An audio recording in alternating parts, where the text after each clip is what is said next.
Hello again, everyone, and welcome to the Philly Factor. I'm your host, Paul Perrello. A good friend of mine joins us on this edition of our program. Lorraine Ranalli is a well-known Philadelphia area broadcaster. She's a motivational speaker. She's an author. She's a mom. She does so many great things, and it's hard not to believe that anything that Lorraine has touched has turned out to be a success. And she's here to join us to talk about her new book, but I don't want to get into life after broadcasting, Lorraine, because we all have those stories to tell. But I really, first of all, want to compliment you and commend you on this newfound life after broadcasting, because, oftentimes people work at a long time in broadcasting and then they sort of try to figure out, what's next. You have managed to dive deep into this area of motivational speaking. You're a teacher. I should also mention, you've also taught public speaking, and I'm going on and on and on because I just can't think enough of Oh, to thank you, first of all, being here on the program and to discuss your work. that is also very kind of you. I hope I can live up to your introduction there, Paul. Oddly enough, I don't think of life as after broadcasting. I still consider myself first and foremost a broadcaster, even though I'm not really on the air at all, except for situations like this. I still say, yeah, I'm a Philly radio personality because presidents get to do it until they die. They're still president, even if it was, Jimmy Carter in 1979. And God bless him, he just turned 100. But that's my first love and always will be. And the transition really was kind of seamless, because we're all involved in communication. You do a lot as well, right? So you teach. I know you've done some writing. I don't know how much you've done as a freelancer, but we were in the news business, largely in the entertainment slash news business. I think, well, that we won't go down that rabbit hole either. But so we're writers, we're speakers. What I noticed, and I was still full time in broadcasting when I started to do some ghostwriting and then started along this kind of speaker's journey, I needed to learn a new way of speaking because, in a radio booth with a microphone speaking to hundreds of thousands of people, you're really one on one. Sure. We're trained to do that. We're trained to make sure that we're speaking one on one because the listeners are largely listening alone in their car, whatnot. Then you go out and you speak in public and there's a live audience and it's nerve-wracking. And I know a lot of people in our industry felt that at different times in their careers. And I said, okay, I got to conquer this because I've got books coming out. I'm going to be doing this more. And so I went on a journey circa 2005, 6 to really try to hone my public speaking skills, transfer that broadcast training into, okay, now how do I do this in front of a live audience? And for a lot of people in our industry it was natural because they did both, but not all of us, right? And so that brought me to coaching. And I started as an adjunct and I developed a corporate training program. I did the whole Dale Carnegie thing. Love Dale Carnegie, can't speak highly enough about Dale Carnegie. And one thing that I noticed that prompted the book Impact was that in the college setting, look, I was a student. I don't know about your students, but they're going to try to avoid A, paying for as many textbooks as they can, and B, they're not going to read them. It's just life, they're going to read what's important. So I thought for public speaking, do we really need a textbook? What we need is like a little guidebook. So I developed the tips and I arranged them according to the chapter heads, which are parts of the public speaking process. And that was originally released in 2018, Impact. And I, like you said, just re-released it because much to my chagrin, I had to swallow a lot of pride and include information for online public speaking. And I can tell you that story when you're ready. Yeah. Yeah. The whole arena of public speaking has changed, and it seems like today that I think everybody will agree that if they're honest, everybody is nervous or gets nervous when they get up in front of a room and they have to speak. And I'm saying if they're honest with themselves, there's a little bit of nervousness, and you got to overcome that in order to deliver your message to your audience, whether it's a group of 10, whether it's a classroom of 30, or whether, and like in your case, you're speaking to dozens, if not hundreds of people.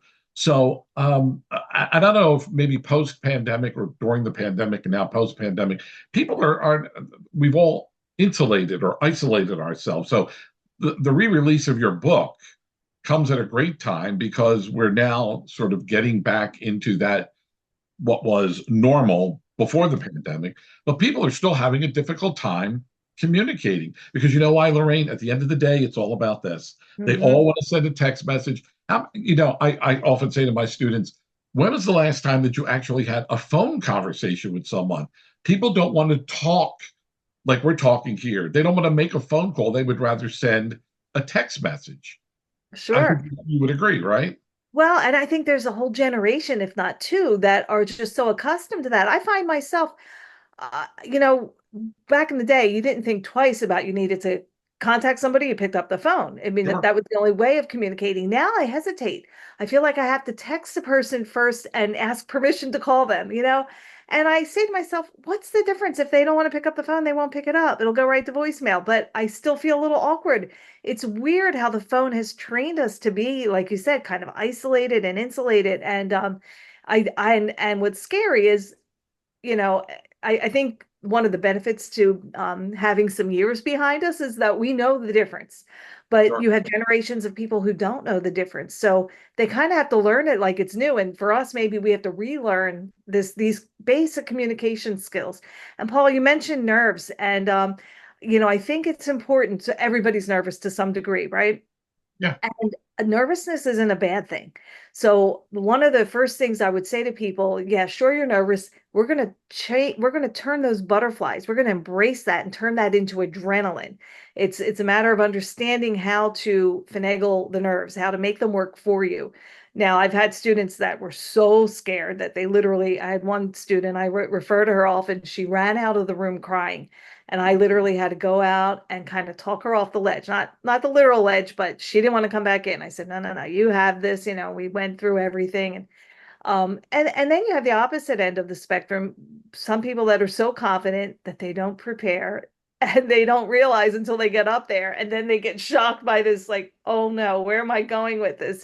So there's all of that, but I think by and large, most people are a little bit reluctant and nervous. Sure.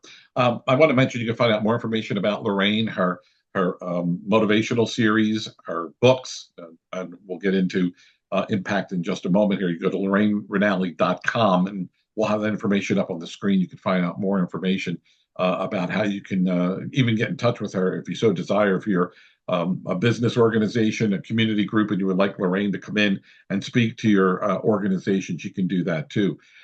When and you probably get this question, if not once, twice, probably 10 times a day. It is so I have to deliver a speech. I have to do it at work. I'm a nervous wreck. I don't know where to begin. Where do I start? How do I come up with an idea? So, what do you recommend, Lorraine? If somebody's got to do it. You got to do it, but I don't know where to start. Right, right. Well, the first place to start, and generally if it's for work, you have a topic given to you. But if you just have to give a presentation and you have a clean slate, the canvas is yours, um, the two criteria for choosing a topic, it has to be something that you about which you're an expert or something about which you're very passionate. Because if you have neither of those things, at least one of those two, generally, if you're an expert at something, you're passionate about it, but not always. If you're passionate about something, it's easy to become an expert because you have the desire to learn about it.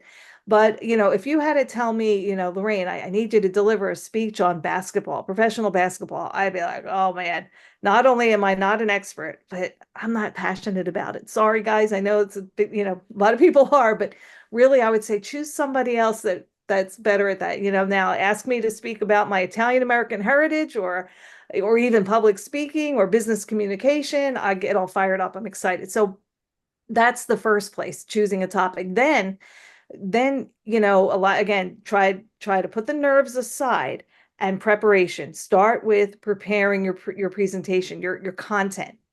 And don't think about how you're going to start it. Think about what the meat of the presentation is. I always tell people start from the inside out. And by inside, I mean you're generally, if you look at your presentation on a piece of paper, you have the beginning, the middle, the end, the open, the body, and the close. Start preparing from the body. What are the maybe three key points that you need to get across about that topic? And then identify what they are. And then start creating your outline.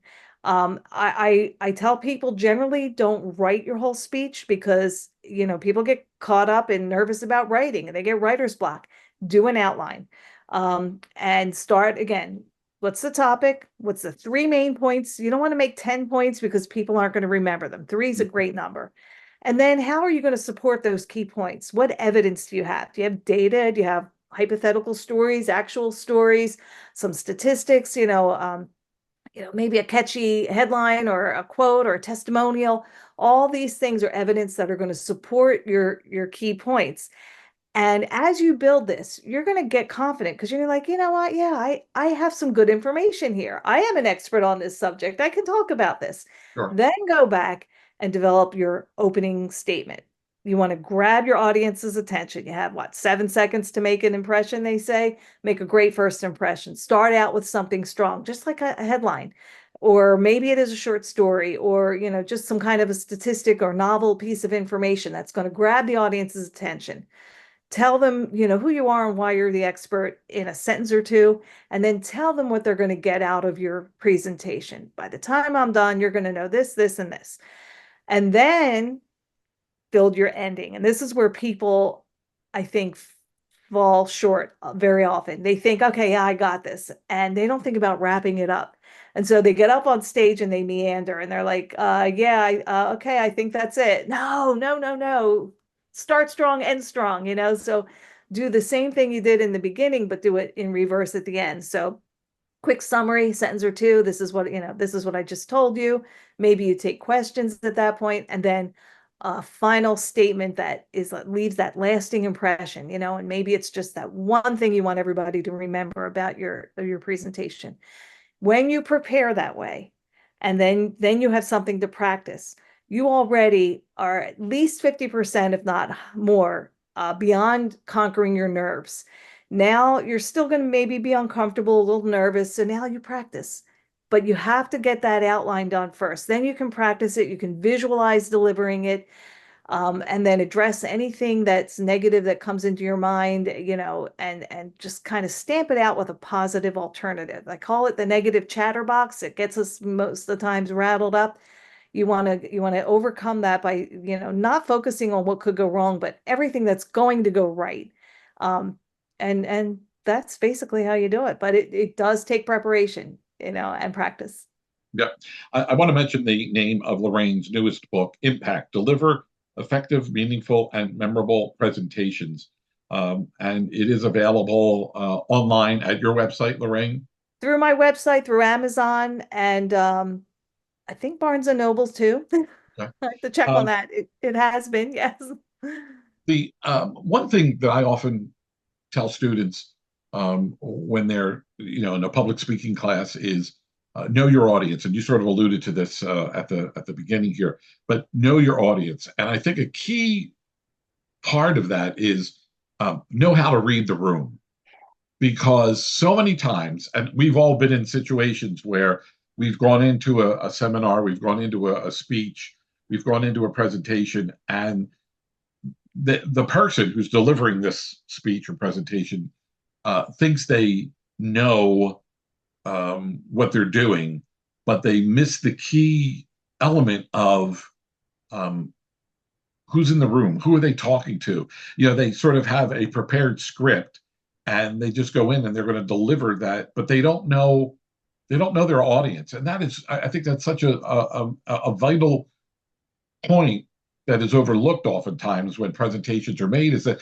people really don't know how to read the room. I mean, if they tell a joke and the joke falls flat, and then they come back and try to tell a second joke and that falls flat, it's like you gotta, and this is when you really, I think we as broadcasters, we think on our feet, you gotta react instantaneously. And I think when you're doing a presentation or a speech, if something's not clicking with the audience, then you got to regroup immediately and figure out what you're going to do next. Right, right. And study comedians. They're expert at it, right? Yeah.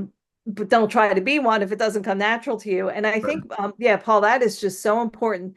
Another thing you need to do during your preparation is find out as much as you can about the audience, so you're gearing every part of it toward them. Mhm. Another a Dale Carnegieism, and I love it, is everybody's listening to the same radio station, WIIFM. What's in it for me? Yeah. And think about your, as a way of practice, I would tell anybody, think about your daily interactions, even with your family and friends. We persuade more times than we even realize. We try to. In just take one day out of your week and pay attention to how many times you're trying to persuade somebody to do something. Um, and why I bring this up is that because when we're delivering a presentation, whether we're trying to inform people or motivate people or persuade people, we're always trying to sell ourselves. So you need to kind of get good at that, but you can't push yourself or your topic like somebody standing at the perfume counter at a department store ready to just spray whoever's walking by. No, no, no, no. Yeah. You need to find out what are they interested in, and that's what good salespeople do. They listen. Where can I fulfill the need? So if you can, if you're invited to speak somewhere, find out from the organizer who's going to be there. Tell me the makeup, what's the demographics, why are they there? What do they expect to get out of this? And then you start forming your presentation. Now, if you're in a situation where you don't have the liberty to get that information, you get there first and greet as many people as possible as they enter the room and build that rapport with them.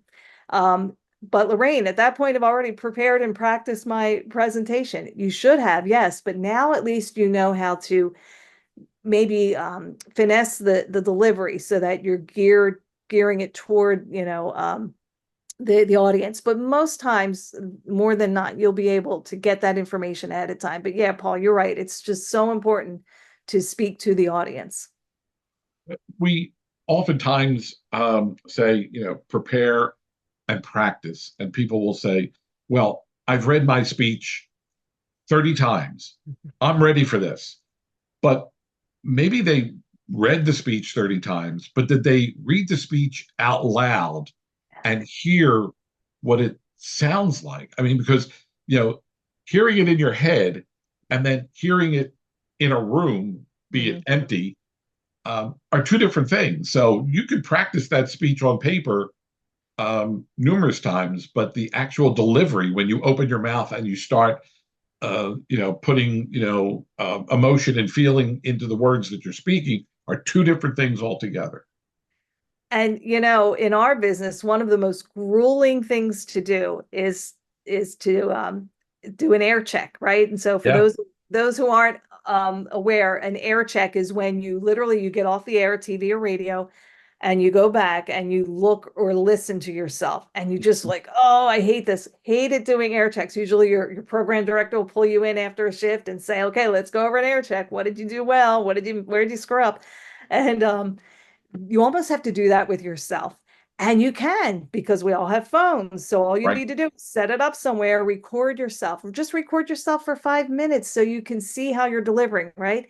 Mhm. And you're so right, Paul, when you say those words out loud, and then you add into that your body language, your facial expressions, how is this going to come across? Try to, as grueling a process as it is, if you want to perfect what you're doing, this is the way to do it. And, I call it deliberate practice. And, any athletes will know what deliberate practice is. It's taking yourself outside of your comfort zone and just focusing on every little part of your craft.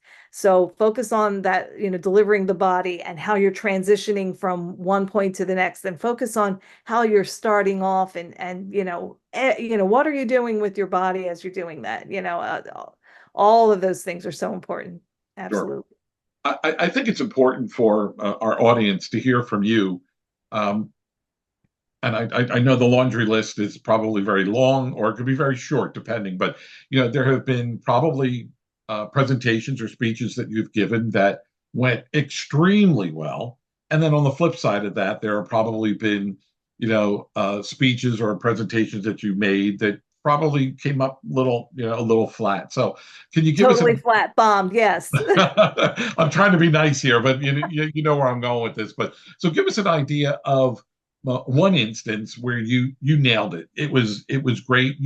The audience got it. You felt it. And then on the backside of that, a presentation that maybe you made that you sit back and you say, "Gee, I could have done this differently, or I didn't connect where I thought I would have connected." So I'm Wow, asking.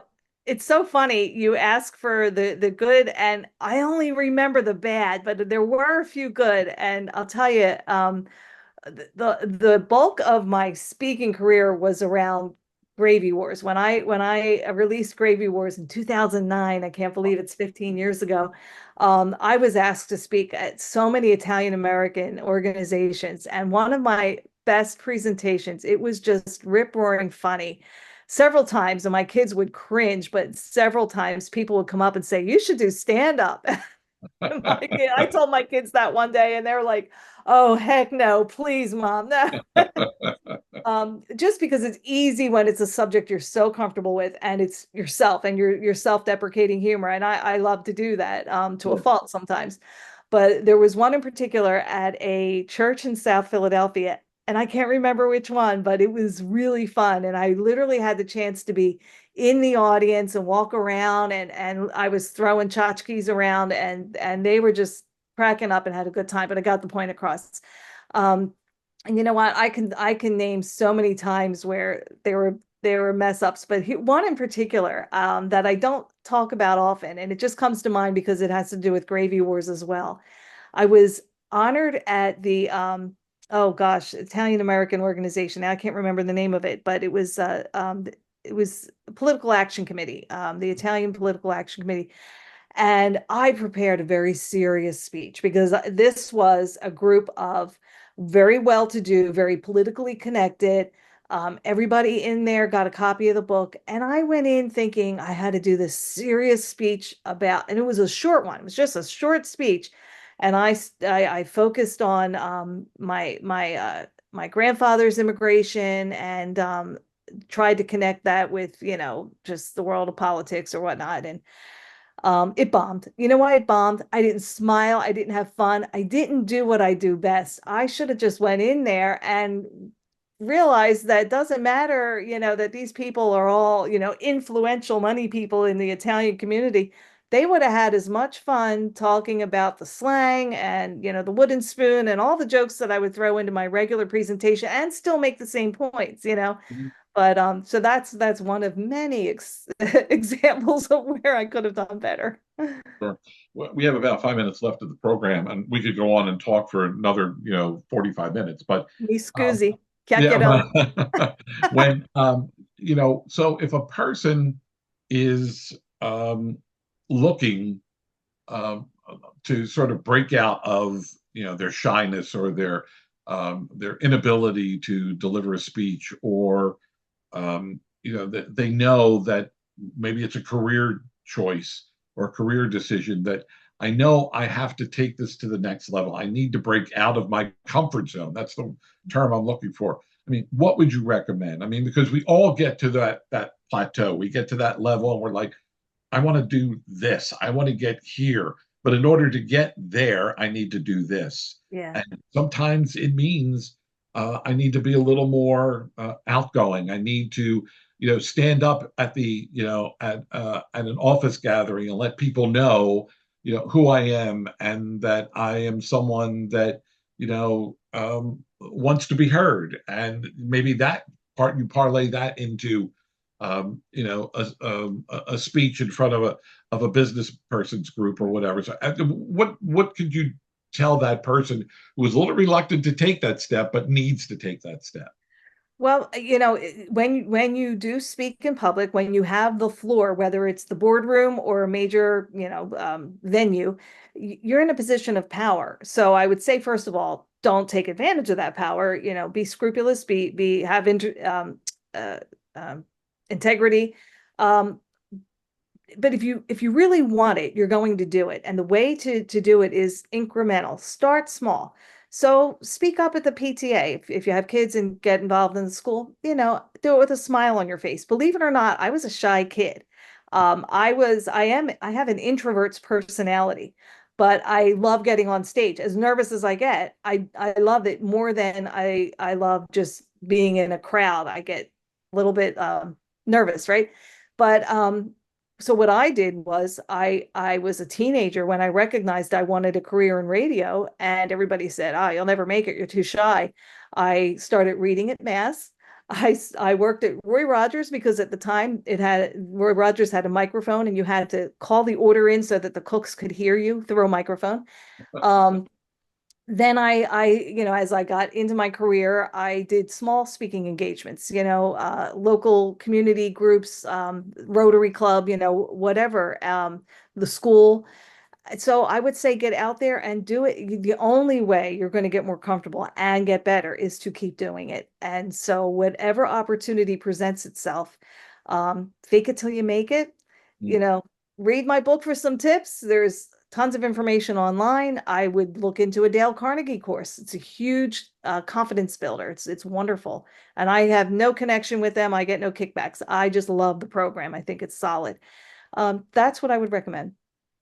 Well, this has been a fascinating half hour and a great time to catch up with you and Thank learn you. so much from you. And if you want more information about Lorraine, about all the work that she's doing, you can go to her website, which is lorraineranalli.com. You can also get not only the book that we're talking about today, Impact, but Gravy Wars is still out there. It's still, it's a great book. And whether you're Italian or you married into an Italian family or you're just looking for a great read, Gravy Wars is indeed Thank one of the best books that I've come across. And not only saying that because of Lorraine, but also because of my Italian heritage. She hit it on the head so many ways and times. She has hit it on the head with Gravy Wars. Lorraine, Oh, it's thank you fun. so much for being with us. Paul, thank you so much for having me. So great to see you. Same here. Again, ladies and gentlemen, LorraineRanalli.com. Get more information there. Until the next time, I want to thank you for being with us on this edition of the Philly Factor, and we'll catch you the next time around.